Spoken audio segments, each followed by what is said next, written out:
Olá você, telespectadora, olá você, telespectador daqui da Cultura Litoral. Já em clima de Copa, vamos para a edição desta segunda-feira do Opinião Litoral, com o Roberto Mohamed analisando as notícias com você. E a primeira notícia é da semana passada. Na quinta-feira passada, o secretário estadual de Segurança Pública, João Camilo Pires de Campos, se reuniu com diversas autoridades na Prefeitura de São Vicente. A situação da segurança é preocupante. Nos últimos dias foram registrados pelo menos 9 saques em supermercados, lojas de departamentos na Baixada Santista. Houve um pedido para que a Operação Verão fosse antecipada. A previsão de início é na segunda quinzena de dezembro, Mohamed.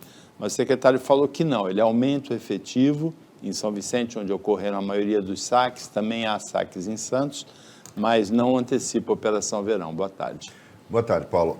Vamos deixar bem claro que, ainda mais que hoje é um programa em que a gente está passando 1h da tarde e ninguém está vendo, porque está todo mundo vendo o jogo, mas as pessoas estão nos assistindo à noite, né, na nossa reprise. É preciso ter em mente o seguinte: os ataques de São Vicente são um recado claro para quem vendeu a alma para o diabo. Os de Santos, a gente chama isso de copiadores, de imitadores.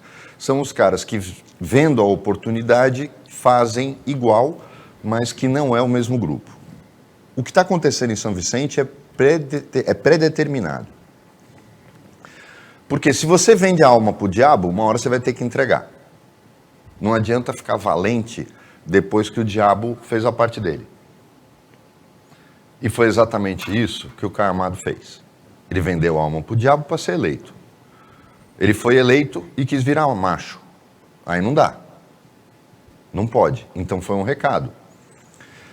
Até agora eu não sei o que ele foi fazer em Barcelona, mas quando ele viaja e a coisa começa a acontecer, aí ele volta, primeiro dizendo que era fake news, depois dizendo que querem derrubar ele, depois dizendo que tem trabalho. E no final das contas, Caio, o problema é que você destruiu uma biografia que você demorou 4 anos para construir, desde que você perdeu a eleição para o Pedro Gouveia, mas perdeu de cabeça erguida. Só que aí a vontade de chegar ao poder fez você negociar com o que não devia. Não há dúvida que o preço ia vir, a fatura ia ser cobrada. O seu secretariado é medíocre, não reage aos problemas. A gente já cansou de falar aqui dos dramas da educação, em que você estava mais preocupado em fazer licitação para alugar um carro para a tua secretária vir da Grande São Paulo para cá, porque ela não sabia nem onde ficava São Vicente, padrinhada pela Renata Abreu, ou melhor, imposição da Renata Abreu.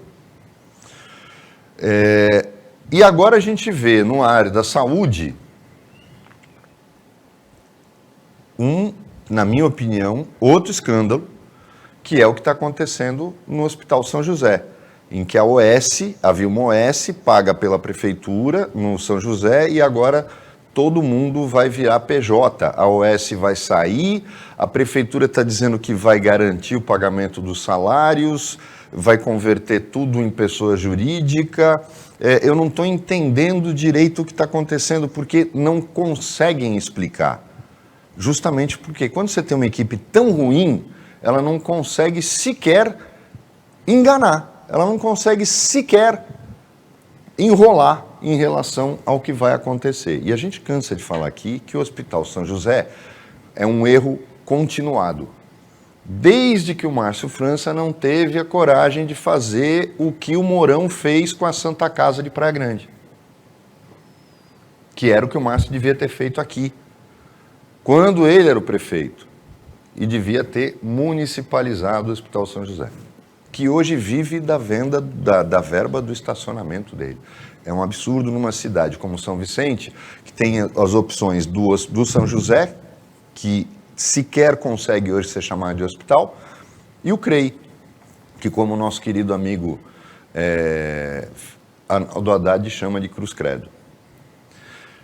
É triste a situação de São Vicente, mas eu acho que o principal, com essa onda de saques, a violência, a gente já teve, e o o espaço de tempo é muito curto. 2 prefeitos seguidos que não conseguiram se reeleger, mas que foram um equívoco na eleição. Não deveriam ter sido nem eleitos. Então, a gente nota que, São Vicente, o povo de São Vicente erra. O povo de São Vicente não tem culpa, porque ele não tem para onde fugir. O Caio Amado se apresentou na última eleição como uma opção à velha política de São Vicente. E é um desastre. Olha que competir com o prefeito de Cubatão é muito difícil. Mas é muito difícil mesmo. O Caio Amado conseguiu superá-lo. Para mim, ele é pior do que o de Cubatão. É triste uma situação dessa. Alguém destruir uma biografia que poderia ter sido construída e administrada, uma carreira política que poderia ter sido administrada de forma positiva, se não tivesse vendido a alma para o demônio. O demônio está cobrando preço. Mas quem paga, na verdade, o preço, porque o Caio Amado vai sumir depois, como sumiu o Billy, como sumiu o Pedro. E o povo de São Vicente, que continua lá. Uma cidade onde a pobreza é um absurdo, onde você tem toda uma área da cidade maior do que aquilo que a gente chama de parte da ilha, a parte insular de São Vicente, que é o pessoal da área continental, que é esquecido pelas autoridades. Um povo que sofreu com a interdição da ponte. Uma obra que era necessária há 20 anos e que ninguém fez nada. É inacreditável como São Vicente pula de macaco manco para macaco manco. Não aparece um que consiga resolver o problema. E não precisa ser muito bom, porque a gente entrevistou aqui, antes das eleições, a gente trouxe aqui no programa um homem que, para mim, é um símbolo de ética, de honestidade, de competência, que foi prefeito de São Vicente, passou 4 anos sem roubar. Coiuíra. Nós tivemos, que para mim, ficar perto do Coiuíra faz bem, você se sente tranquilo. Cara que exala honestidade, competência, capacidade, ética, dignidade. Ele foi prefeito de São Vicente. Ele renunciou quando prorrogaram os mandatos, dizendo que ele não foi eleito para ficar um dia a mais.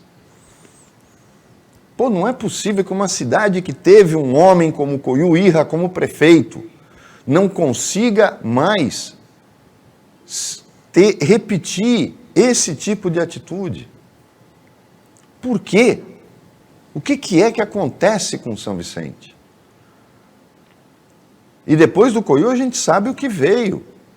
E aí você teve uma interrupção de desenvolvimento e quando todo mundo apostava, depois de 2 anos, de 2 mandatos do Márcio, que São Vicente estava apontando para cima, exatamente como foi Praia Grande, ela para. Ela para. E mesmo sendo o mesmo grupo político, ela não consegue decolar. Tudo bem, eram 2 políticos de natureza bem diversa. O Mourão fez Praia Grande decolar e ia e voltava. O Márcio não fez isso. Mas é impossível acreditar que não consiga surgir uma liderança política em São Vicente capaz de fazer a cidade ter um mínimo de decência e de dignidade na administração da coisa pública. Eu não posso acreditar nisso. É bom lembrar que São Vicente elegeu, agora em outubro, 2 deputados estaduais com votações expressivas, o Caio França, do PSB, e a Solange Freitas, do União Brasil. A gente tem aí, e aí começa sempre aquela coisa, né? Como você elege 2 deputados, para uma cidade como São Vicente, conseguir eleger 2 deputados, embora eles tenham eles tiveram votação regional, Paulo, vamos reconhecer isso, mas eles têm a sua base política lá. A gente já começa a imaginar uma eleição municipal com uma disputa dos 2. Mas eu vejo como necessário que a gente comece a soltar um pouco desse tipo de regra. Os dois são deputados estaduais, olha o que eles podem fazer por São Vicente. Dentro da seara deles, na Assembleia Legislativa, fazendo a ponte com o governador, se unindo numa bancada regional e não se apresentando desde já como os futuros candidatos a prefeito, ou seja, não vão trabalhar juntos porque têm agenda própria. Se a gente imagina que pode surgir uma nova liderança ou duas novas lideranças que não sejam eles, para que eles possam trabalhar juntos, seria, lógico, a gente está falando de uma utopia, é óbvio que é. É como imaginar que o Paulo Alexandre e a Rosana Vale vão trabalhar juntos pela nossa região na Câmara Federal. Não, não vão. Por quê? Porque são agendas próprias. Os dois já se colocam como titulares da disputa de 2024. Eles não vão cortar fita juntos.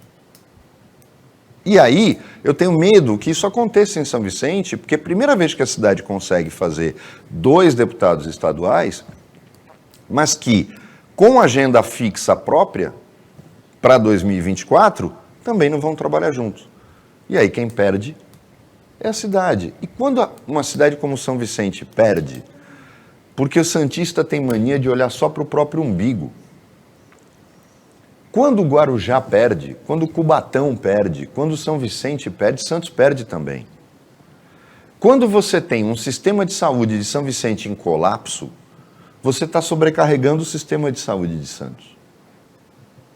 E de Cubatão também, E o de Cubatão, porque o hospital não dá conta. E agora, há a possibilidade de paralisação do hospital de Cubatão. Imagina se o Tribunal de Contas ou o Ministério Público agem rápido, e tem que agir, mas inviabilizam por algum período o hospital de Cubatão. A gente está passando por um momento extremamente preocupante, porque as pessoas não conseguem entender aquilo que a gente está falando aqui há muito tempo. Com Caio, com Solange, com Paulo Correia, com o Tenente Coimbra. É preciso que se pense a região como um todo. Porque o que acontece em Santos reflete em todas, mas o que acontece em São Vicente também reflete em todas. O que acontece na Praia Grande também reflete em todas. E se a gente não trabalhar, e o Mourão disse aqui no programa, antes da eleição,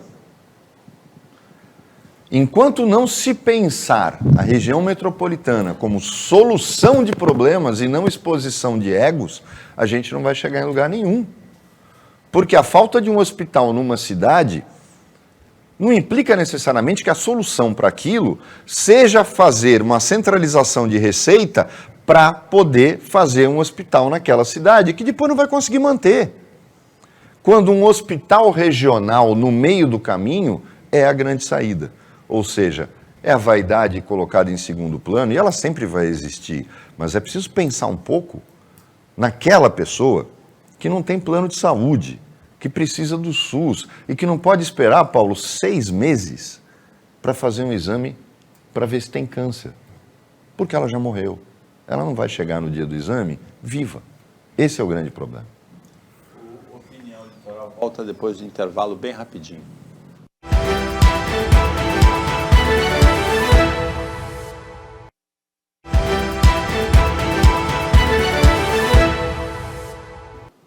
Voltando com a Opinião Litoral desta segunda-feira, Roberto Mohamed analisa as notícias com você.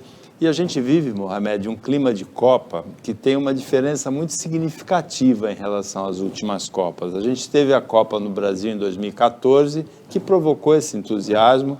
Veio aquela goleada de 7-1 para a Alemanha na semifinal, que meio que broxou a torcida brasileira por alguns anos, né? A seleção se distanciou muito da torcida. Em 2018 não houve a movimentação que a gente vê agora em 2022.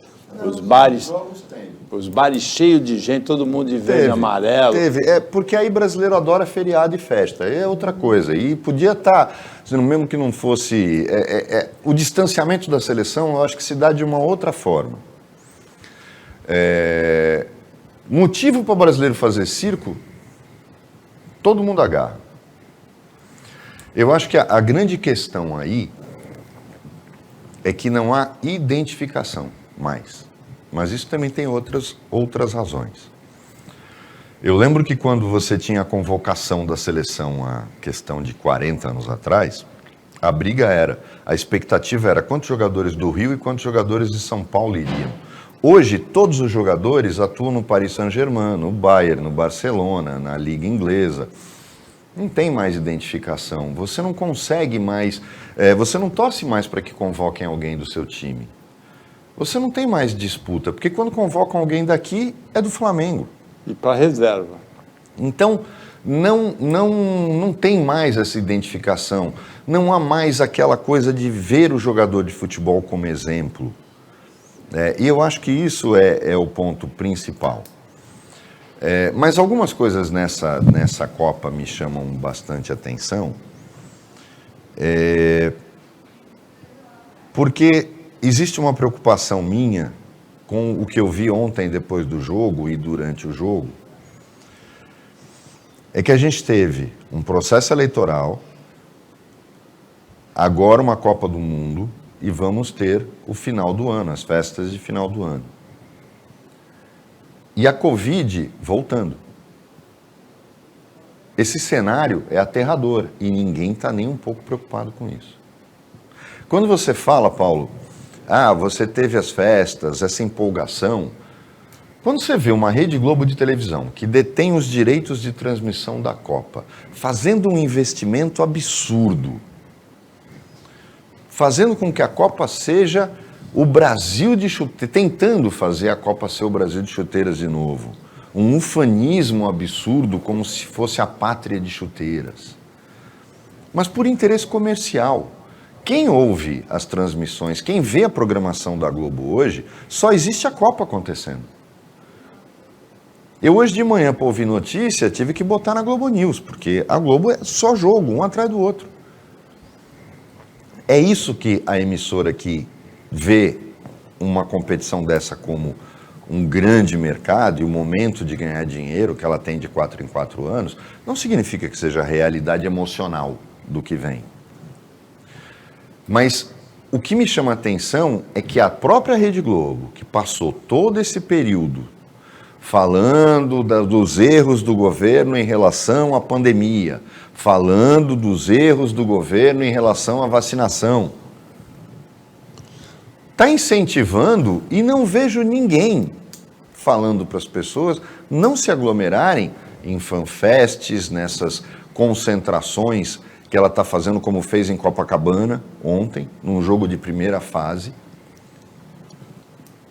E as pessoas estão aglomerando de novo, com a Covid mostrando que ela não foi embora. E que talvez a gente tenha um janeiro e fevereiro terríveis em relação à doença. Porque a Anvisa acabou de aprovar 2 vacinas bivalentes. E é preciso esclarecer algumas coisas. Esta vacina, ela é um pouco mais eficaz contra a nova variante. Mas a vacina antiga, que é aquela que está aí, que pode ser tomada, também é eficiente. Mas o que a gente está vendo, porque é incrível, manchete dos 2-0 da Croácia, todos os jornais. E uma linha dizendo que para pegar ônibus em São Paulo agora, você vai ter que voltar a usar máscara. Desde sábado, né? Ora, eu não consigo entender o peso. Porque se eu começar a divulgar isso aqui, eu vou afetar o clima que eu estou fabricando para a Copa do Mundo, que é um tremendo negócio. E as pessoas estão esquecendo disso. Eu não estou dizendo para ninguém torcer. Ninguém está falando aqui que não pode ter festa. Mas por que não pode ser feito em grupos pequenos? Porque tem que movimentar a economia. Legal. E como é que a gente faz em janeiro, se a epidemia voltar? Para de novo? Agora chegou a hora da verdade. E eu não estou vendo essa hora da verdade ser pensada. Esse é o grande problema, Paulo. O uso de máscara vem tendo uma escalada, né? Começou com as universidades adotando de novo o uso de máscaras em aulas e na circulação pelos corredores também, pelas áreas comuns. Depois, a Anvisa determinou o uso de máscaras na área de embarque nos aviões. E desde sábado, o transporte público no estado de São Paulo, o intermunicipal, o metrô, o VLT, por exemplo, na Baixada, o uso de máscaras é obrigatório. Isso aí se deve ao recrudescimento da disseminação do coronavírus, principalmente com as variantes, subvariantes do Ômicron, mas realmente não combina com as aglomerações que estão sendo promovidas para a Copa do Mundo. Né? Exato, e veja bem, a Copa vai se estender, ela vai entrar em dezembro. Logo depois você tem Natal e Ano Novo. O Réveillon, provavelmente, está todo mundo anunciando que vai voltar a ter queima de fogos, que vai voltar a ser tudo bem, você vai ter 1 milhão de pessoas em Copacabana. E aí, como é que faz? E depois? E depois que passar o Réveillon? Aí a gente cai na real? Aí a gente vai ter o início de um novo governo, se deparando com a possibilidade de ter que fazer aquilo que foi o grande problema de fazer parar tudo de novo? O mundo inteiro está querendo resistir a isso. Eu entendo que você não precisa parar. A gente aprendeu como a coisa funciona. O que você precisa é ter um mínimo de cuidado social, de consideração pelos outros. A gente cansou de falar aqui na época da pandemia. No Japão, se a pessoa estiver gripada, Paulo, ela usa máscara para não contaminar ninguém. O brasileiro só pensa em si, na sua grande maioria, infelizmente. É triste isso. Só que a gente vai pagar um preço muito alto, porque a economia do mundo foi afetada. Você imagina parar de novo? Se a gente tiver que fazer isso de novo, a economia vai para o desastre, vai para o buraco. Esse problema afetou o crescimento da China e afetou o mundo todo em 2022, nesse ano que está terminando. E na semana passada a China, porque houve vários lockdowns na China durante 2022. Ela foi o país que mais levou a sério a questão da pandemia, porque quando ela tinha um problema localizado, ela travava tudo e fechava na hora. A China foi um exemplo de postura. Isso aconteceu bastante em 2022, sendo que na semana passada a China, na quarta-feira, registrou o maior número de testes positivos desde o início da pandemia, que começou lá em outubro de 2019.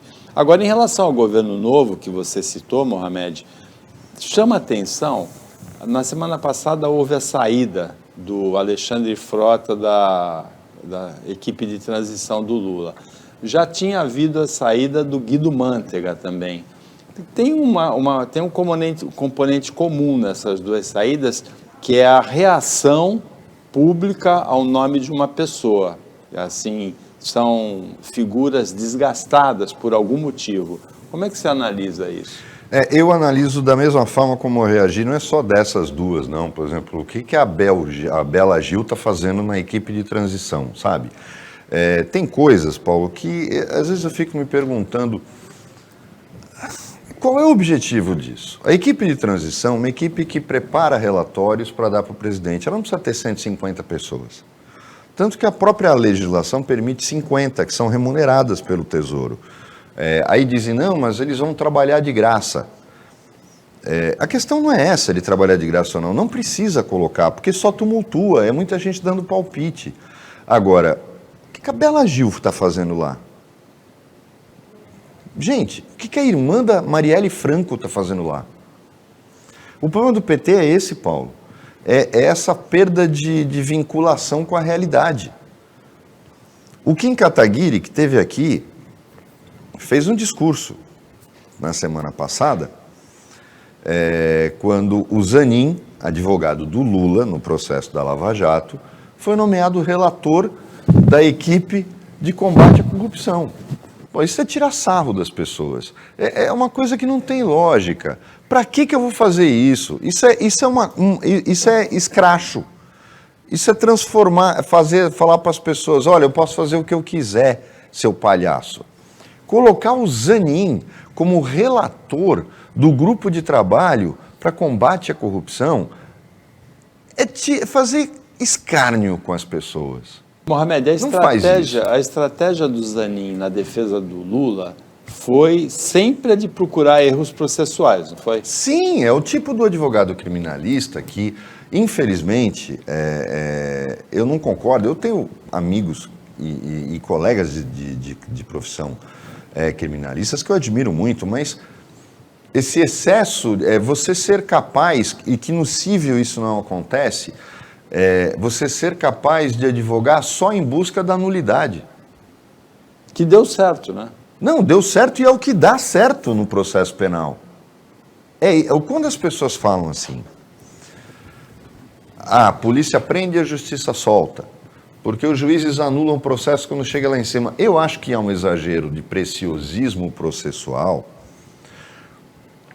mas ele é derivado da nossa lei processual, que se fosse simplificada, a lei processual penal, assim como a lei processual civil, só traria benefícios. O problema é que quem não deixa simplificar a legislação penal, processual penal, Paulo, são os próprios advogados criminalistas que não querem. Por quê? Você tem advogados que vivem disso, se especializaram em buscar a nulidade. A nulidade processual se coloca acima a gente chama de direito adjetivo e direito substantivo. O direito substantivo é a coisa, é o mérito, é o que a pessoa fez. O adjetivo é como eu faço para resolver este problema aqui. É a forma como o processo vai correr. Ele não pode ser mais importante que este. O que importa é o que ele fez, não a forma como eu vou processá-lo. No Brasil, há uma inversão. Eu digo sempre que uma das minhas maiores críticas à Justiça Federal foi que os juízes federais são tão apegados ao processualismo que uma cópia autenticada era mais importante do que o direito de uma pessoa. Eu não posso conceber que direito é isso. Direito não é isso. A defesa de um ato ou a reação contra um ato ilegal é muito mais importante do que o formalismo processual. E aí, quando eu premio, eu coloco um advogado que se especializou num determinado processo em encontrar nulidades e que ganhou este processo, porque ele ganhou, não vem que uma pessoa diz, o processo não foi inocentado, ele foi anulado. Não importa, se eu sou advogado e eu anulo um processo no Supremo Tribunal Federal, eu ganhei. Para o meu cliente, na hora dele me pagar, eu ganhei. Não importa de que forma. E é justamente aí que reside o problema. Eu estou mandando que recado para a sociedade? Quando eu coloco um cara que explorou esse preciosismo processual para inocentar alguém num processo de corrupção, e aí você tem esse cara nomeado como relator do grupo que vai trabalhar medidas de combate à corrupção. Eu estou tirando sarro da cara das pessoas. Não é possível. Quanto ao Guido Mantega, Paulo, até a gente está chegando no fim do bloco, eu acho muito importante lembrar o seguinte. Ressuscitá-lo já foi para mim um absurdo. O Guido Mantega era o ministro da Economia que provocou o impeachment da Dilma. As pedaladas fiscais foram feitas por ele. Aí vai dizer, era golpe, foi, não foi. Mas como é que eu posso colocar, inclusive fazendo discurso, e aquele discurso absurdo dele contra a eleição de um brasileiro para um banco internacional? Isso é um absurdo. Ele tinha que ter ficado quieto, para nós é vantajoso, não importa de que grupo político o cara seja. E ninguém contou para ele que ele não podia pedir o adiamento da eleição, porque nós não tem nada a ver com o nosso momento eleitoral. É aquela história do PT cometer os mesmos erros de 8 anos atrás. Colocar o Guido Mantega na equipe, o Guido Mantega tinha que estar aposentado, quietinho em casa, escrevendo para algum jornal petista. Chega! Põe um mínimo de competência, eu não cometer esse tipo de erro e ressuscitar os caras que cometeram os erros do passado. Mas parece que o Lula faz de propósito. E é isso que está me preocupando, Paulo. Porque parece que é de propósito. Aí espera a reação popular para tomar uma atitude. Pô, não provoca. É como a questão do Haddad. Todo mundo sabe que não há a mínima condição de ter o Haddad como ministro da Fazenda. Eu não posso ter um ministro da Fazenda que vai estar fazendo campanha para governador ou presidente daqui a 4 anos. E os caras insistem no erro. É uma coisa absurda aí que eu não consigo conceber. Como é que você monta uma equipe de transição já cometendo esses erros? Quero acreditar que não vai ser assim no Ministério, mas está apontando para essa possibilidade real. Opinião Litoral volta, depois do intervalo rapidinho. Fica com a gente.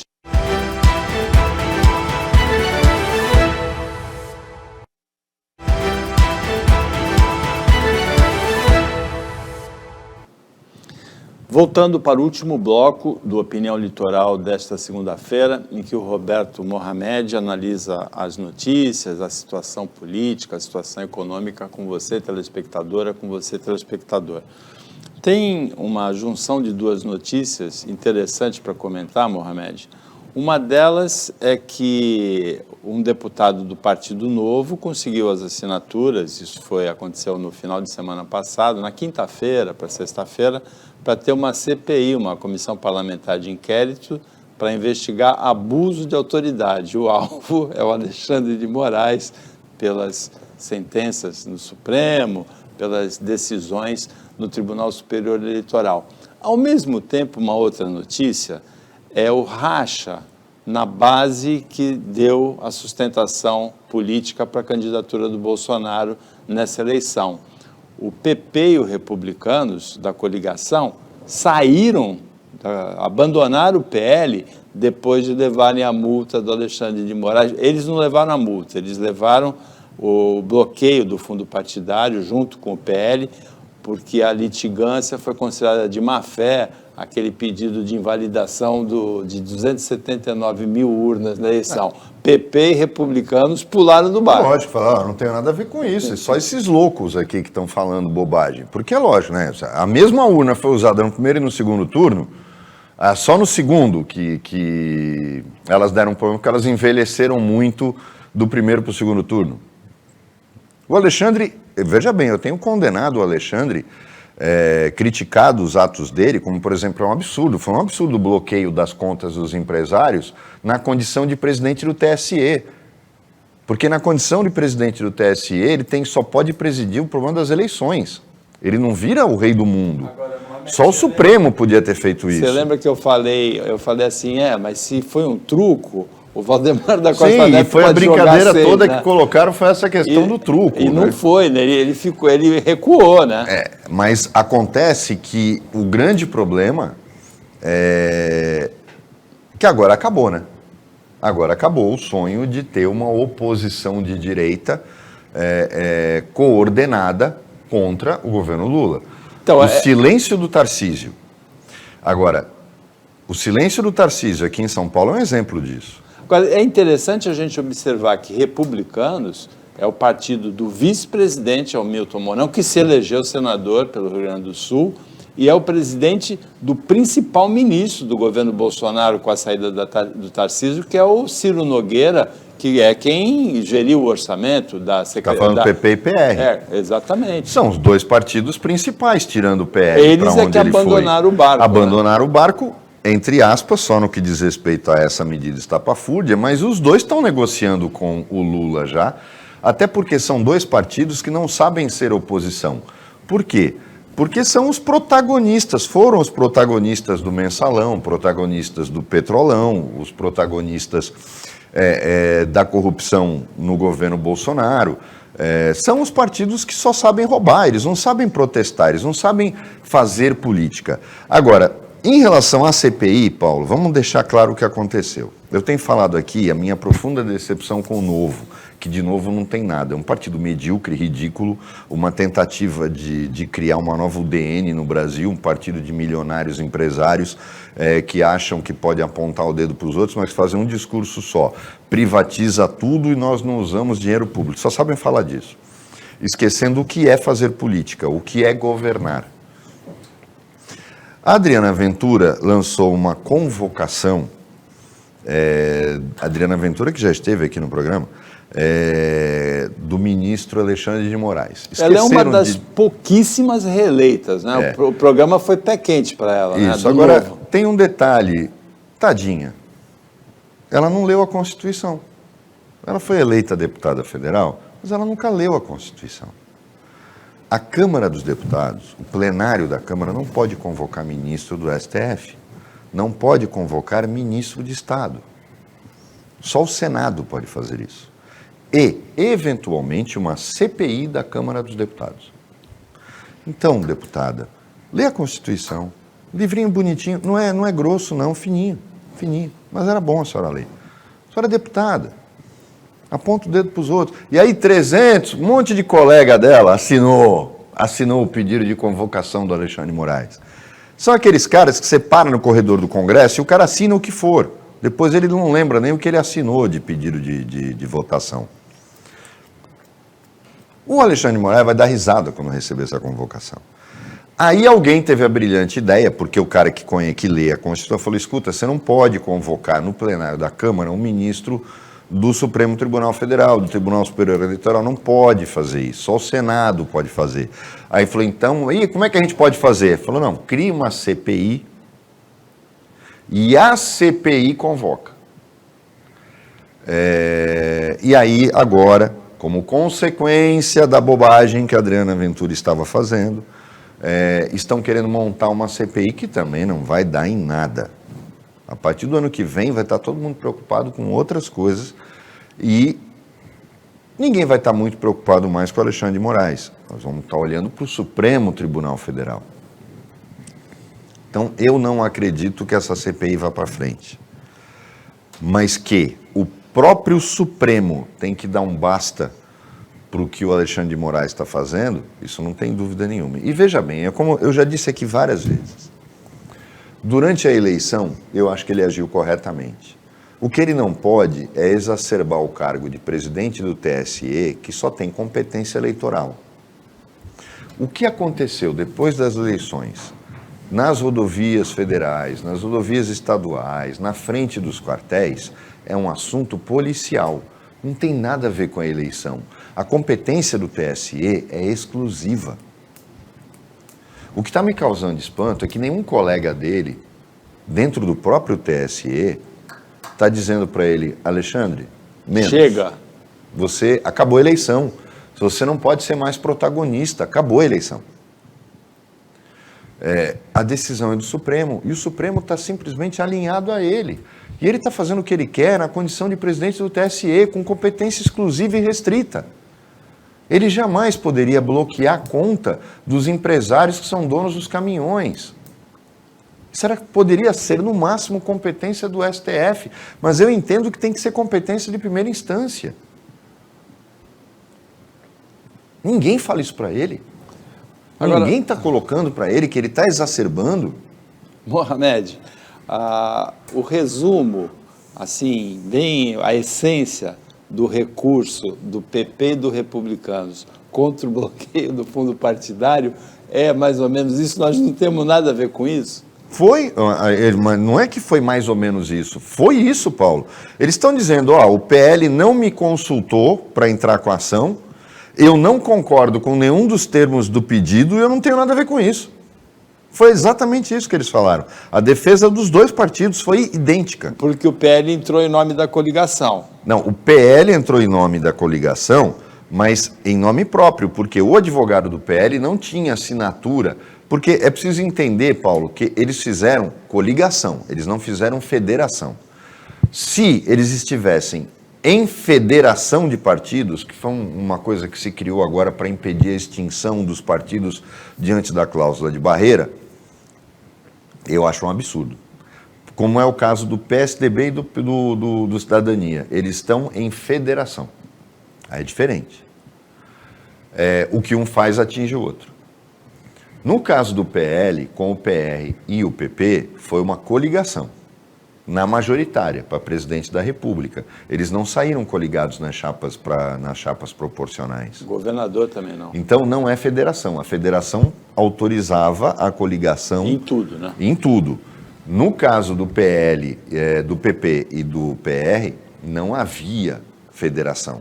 Portanto, o PL jamais poderia ter entrado no nome do PR ou do PP. Porque a coligação ela se esgotou no final da eleição.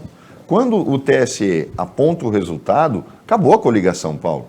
É diferente da federação. A federação, por exemplo, do Cidadania com o PSDB, existe até hoje. E vai para a eleição municipal, talvez. Exatamente, se ela for mantida. Mas ela implica numa junção para todos os cálculos que se façam em torno das eleições. Não é o caso, e ela é nacional. Não é o caso do PP, do PL e do PR. Eles fizeram uma coligação na majoritária. Eles não fizeram coligação, eles não fizeram federação.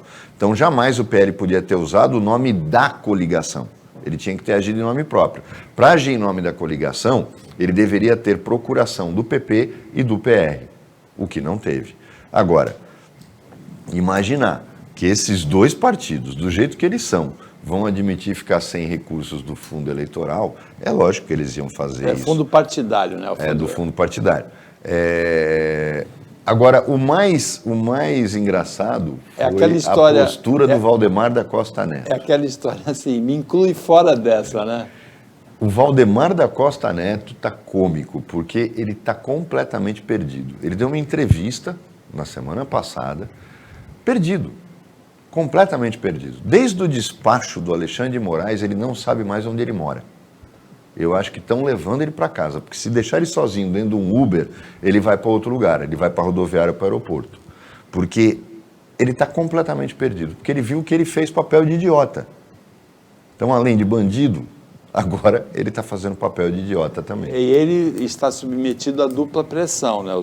Metade do partido dele está brava com ele, os outros partidos estão bravos, e lá de Nova York, a ex-mulher dele ameaça ele também, que eu vou contar tudo, né? E tudo isso por quê? Porque ele foi pressionado pelo Bolsonaro, que continua em depressão, isolado, sem falar com ninguém, querendo que façam por ele o que ele não consegue fazer. Chegamos ao final do Opinião desta segunda-feira, agradecendo ao Roberto Mohamed a participação como comentarista, o trabalho da equipe técnica de jornalismo do Sistema Costa Norte, agradecendo a você que acompanhou a gente em mais essa edição. Até amanhã, nesse mesmo horário, de 15 para 1, na hora do almoço, pouco depois da meia-noite na representação, e uma ótima semana para você que você merece.